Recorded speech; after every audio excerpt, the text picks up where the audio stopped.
Halo semuanya, kenalin gue Lala dari Jawa Barat. Gue mau cerita tentang pengalaman gue yang tak terlupakan semasa gue waktu SMP. Penasaran kan sama cerita gue? Nih, dengerin ya. Waktu itu gue kelas 8 SMP, dan gue orang yang sering dibully sama temen-temen. Dan ini bukan hal yang baru buat gue pribadi. Dari sekian banyak yang ngebully gue, ada salah satu pembuli yang kebetulan satu SD dan akhirnya satu SMP sama gue. Sebut aja namanya Felix. Felix ini pure benci gue tanpa alasan yang jelas. Dan dia gak sendirian ngebully gue. Ada Felix, Rangga, sama Reval. Mereka semua satu circle. Literally circle sampah masyarakat busuk kayak Karena gue udah gak tahan sama perlakuan mereka ke gue cerita tuh ke papa tentang hal buruk di sekolah. "Pah, kenapa ya? Lala selalu diejek sama temen, Lala selalu digangguin. Padahal Lala ngerasa gak ada salah apa-apa sama mereka." Pokoknya di situ gue ceritain semua yang gue alami di sekolah ke papa.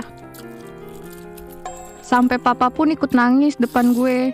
Papa bilang gini, "Dek, kalau papa kasih mereka pelajaran aja gimana? Gak apa-apa kan?" Gue gak mikir aneh-aneh tuh, karena papa orangnya humoris. Jadi gue ngira kalau papa lagi bercanda aja. Nah, 1 minggu setelah gue cerita sama papa, terjadilah hal-hal aneh sama papa dan gue. Gue lihat ada 3 bambu yang kelihatannya diambil dengan sengaja. Dari bawah bambunya masih ada tanah, dan masih ada beberapa daun. Bambunya disimpan di pojok dapur. Gue heran dong, bambu buat apaan ini? Tiba-tiba dari belakang papa nepuk pundak gue, terus bilang, "Gak apa-apa, cuma pajangan aja kok." Gue bingung juga kenapa bambu skotor itu buat dijadiin pajangan di dapur. Kan kalau mau pajangan mah vas bunga kek, atau patung Liberty sekalian. Tapi gue sebagai anak mah no komplain. FYI, semenjak ada bambu itu, hawa di rumah tuh bener-bener beda banget. Rasanya kayak pengap banget, kayak lagi banyak orang di rumah. Setiap malam papa minta semua lampu di rumah harus mati. Kayak, jir, ini hemat listrik apa papa gue jatuh bangkrut gak bisa bayar listrik? I don't know. Nah, anehnya lagi, papa selalu bakar semacam dupa di depan bambu itu. Tiba-tiba, gue dikasih segelas air putih biasa sama papa. Tapi rasanya bukan kayak air putih. Gimana ya jelasinnya? Rasanya kayak air yang dicampur sama bedak bayi, woy. Tapi gue saat itu mah nurut-nurut aja. Namanya juga bocil SMP kelas 8. Suatu malam, saat semua lampu udah dimatiin sama papa, dan gue yang lagi setengah sadar, tiba-tiba ada yang nyelimutin tubuh gue secara perlahan banget. Namanya juga setengah sadar, gue mikir itu pasti mama yang selimutin gue. Jadi, gue bilang, "Makasih ya, Ma," dengan mata yang masih tertutup. Tapi jam segini, ngapain mama ke kamar gue? Harusnya kan tidur ya? Dari posisi mata gue yang merem, pelan-pelan gue coba buka mata gue. Astagfirullah! Gue teriak kenceng. Gue lihat jelas wanita bermuka rata, cuma kelihatan daging di wajahnya, darah bercucuran, dan rambut yang acak kadut lagi selimutin gue. Mama sama papa kebangun nyamperin gue. Setelah gue ceritain, mereka berusaha bikin gue tenang. Tapi papa kelihatannya sans-sans aja sih, tanpa rasa panik gitu. Singkat cerita, pas gue berangkat ke sekolah, badan gue bawaannya gemeter terus. Keringet dingin bercucuran. Jir, kalau gemeter dan keringetan ketemu opa Korea mah gak apa-apa. Ini gue kebayang-bayang sama setan semalam, pakai acara nyelimutin segala lagi. Ih. Nah, pas gue lagi duduk di bangku, tiba-tiba Rangga pukul kepala gue dari belakang pakai tempat pensil besi. Jeduk! Orang gila mana yang punya ide mukul anak orang pakai tempat pensil besi? Pas gue mau teriak nangis, tiba-tiba gubrak. Gue kaget lihat tubuh Rangga kayak ditarik kenceng dari belakang sampai ke dinding. Anak-anak di kelas pada kaget juga. Karena dasarnya gue anak baik, gue kayak kasihan dan gak tega sama Rangga. Gue bantu si Rangga ini ke UKS, padahal gue korbannya. Aneh dunia ini. Tapi ya udahlah ya. Terus Rangga diobati sama PMR dan 1 orang guru. Punggungnya memar banget setahu gue. Terus gue coba lupain kejadian itu. Gue ke musola sekolah buat sholat zuhur. FYI, tempat wudhunya tuh terbuka. Jadi siapa aja bisa wudhu di situ. Terus pas gue mau wudhu, tiba-tiba Felix jambak rambut gue sampai jatuh ke belakang.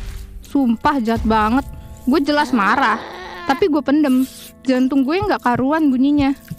Felix sama temannya ini cuma bisa ngetawain. Felix balik badan dan jalan keluar dari tempat wudhu. Tapi tiba-tiba Felix teriak kesakitan kenceng banget. Sampai semua murid yang di sana tuh nyamperin buat nanyain apa yang terjadi. Gue lihat kalau kaki kanannya Felix di bagian betis tiba-tiba aja memar yang parah banget. Sampai Felix nggak masuk sekolah sekitar 5 hari karena katanya nggak bisa jalan. Dalam hati gue mah, mampus jir, nggak usah sok ngebully kalau dasarnya pecundang. Tapi di sisi lain gue mulai mengaitkan kejadian aneh di hidup gue sama makhluk yang gue lihat waktu malam hari itu. Tapi gue masih berpikir positif.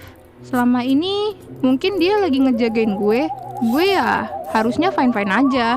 Tapi akhirnya ada salah satu di antara mereka yang menyadari dan menganggap kalau gue tuh punya ilmu sihir. Lah, dikira gue Harry Potter apa? Pakai segala ilmu sihir. Kalau gue punya mah, gue nyihir mereka jadi monyet, jir. Terus gue dilaporin ke guru BK atas tuduhan kekerasan dan mempunyai ilmu sihir. Yang bahkan gue sendiri pun bingung, kenapa itu semua terjadi? Gue bukan murid sekolah jujutsu, woy. Mana gue tahu sihir-sihiran. Gue, Felix, Rangga, dan Reval masuk ke ruang BK. Juga orang tua mereka ikut hadir. Papa gue pun hadir di situ. Gue dicaci maki, ditunjuk-tunjuk, dijambak, didorong. Semua itu kelakuan ibu Felix ke gue. Padahal mereka yang salah. Orang mereka yang biang keroknya. Mau sampai kapan korban bully yang kalah? Sampai akhirnya papa muak dan marah. Dia langsung narik tangan gue keluar sekolah. Banyak yang berusaha tahan kita. Cuma papa kelepasan dan mendorong orang yang mencegah kita. Akhirnya gue disuruh pindah sekolah. Dan juga menjalani beberapa terapi otak untuk gue. Berkali-kali datang ke psikolog.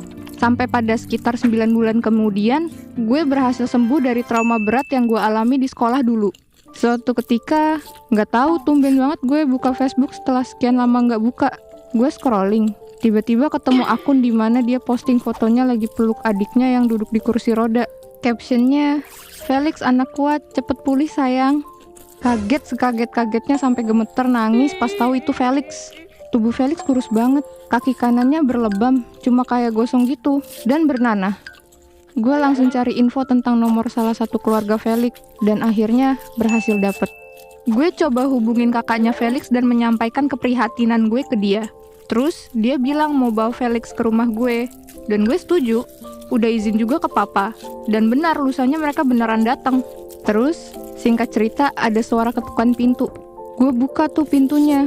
Belum ngucapin sepatah kata pun, gue teriak ketakutan saat lihat ada sesosok wanita bermuka rata yang pernah selimutin gue waktu itu. Sosoknya lagi pegang kaki kanan Felix, dan tubuhnya ikut terseret ketika Felix mendorong kursi rodanya. Semuanya kebingungan, kecuali papa yang kelihatannya emang sama-sama lihat cewek itu. Terus nepuk pundak gue agak kuat. Seketika sosoknya langsung hilang entah kemana. Itu makhluk yang sama waktu itu nyelimutin gue malam-malam. Sementara itu, Ibu Felix yang langsung sujud dramatis di kaki gue dan bilang, "Maafin Felix ya Lala, Ibu mohon maafin Felix, kasihan dia nak, dia menderita." Gue mesti gimana? Jujur bukan ini yang gue harapin. Dengan tangisannya, tiba-tiba papa bilang, "Saya yang memberi sihir pada Felix, karena saya mempunyai dendam besar pada anak ibu, yang membuat anak saya jauh lebih menderita dari apa yang dirasakan Felix sekarang." Gue kaget, bingung, khawatir, marah, semua campur aduk. Jujur gue masih punya perasaan kasihan lihat nih pembuli menderita. Singkatnya, papa bawa air yang didoain buat diusap di kaki Felix. Dia ngerasa gak kesakitan, meskipun luka di kakinya masih ada. Kita berakhir damai. Makhluk yang selama ini gangguin Felix itu ternyata makhluk yang jagain gue. Gue bener-bener berharap kalian gak main-main sama hal gaib. Gue gak membenarkan tindakan papa gue. Tapi, saran gue, stop menindas orang lain karena selalu ada balasan karma entah dari mana datangnya. Dan buat kalian yang lagi dibully, please terbuka ke orang tua atau siapapun yang bisa menyelesaikan masalah. Gue harap gak ada korban bullying lagi. Salam hangat, gue undur diri dulu ya. Gue teriak kenceng. Gue lihat jelas wanita. Orang gila mana yang punya ide mukul anak orang pakai pensil?